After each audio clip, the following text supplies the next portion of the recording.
The other big story we're following this midday, Cory Bigsby's attorneys are presenting evidence to try and prove he didn't murder his son. Cory is charged with second-degree murder and concealing his son's body. The trial started a week ago with closing arguments expected early this week. Telling your side's Camaria Bray was in the courtroom and brings us the latest. Camaria?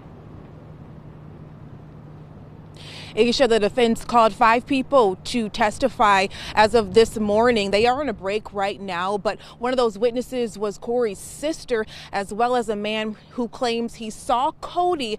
He was happy and healthy. That's what that man claimed that he saw. He saw Cody 2 days before he was reported missing. Now, for the first time, we heard the audio from the 911 call Cory made when he reported his son missing. The audio started with Cory saying, quote, "I think my son is missing. We are moving today. I looked upstairs in his room. I looked everywhere. Last night he asked to go outside. Sometimes he creeps outside at night."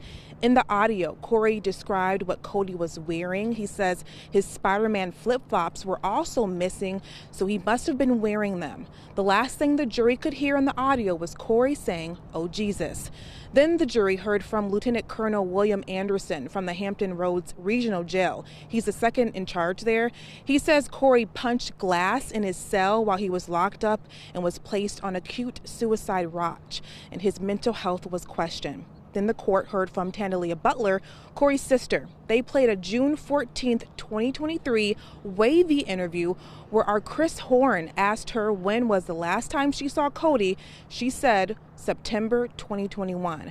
And by the time of that interview, Cory had been indicted for murder. The Commonwealth's attorney argued that this was the first time she gave a month since the murder indictment. Now, the last person that the court heard from was a man who lives in the Buckrow area, which is where Cody was reported missing. He says he saw Cody at a food line in the soup aisle is what he said specifically. And he said Cody was happy. He was waving at everyone. He was smiling. He kind of considered him like a happy-go-lucky kid. Then the Commonwealth's attorney during cross-examination showed him a picture. The picture was of Cody's 7-year-old big brother and said, "Is this the boy that you saw?" And that man said, "It looks like him." And the defense followed up again and showed him a picture of Cody, and he said, "That's the one that I saw." So the defense says that they have one more person that they're planning to witness, and the court resumes at 12:30. I'm Camaria Bray in Hampton. 10 on your side.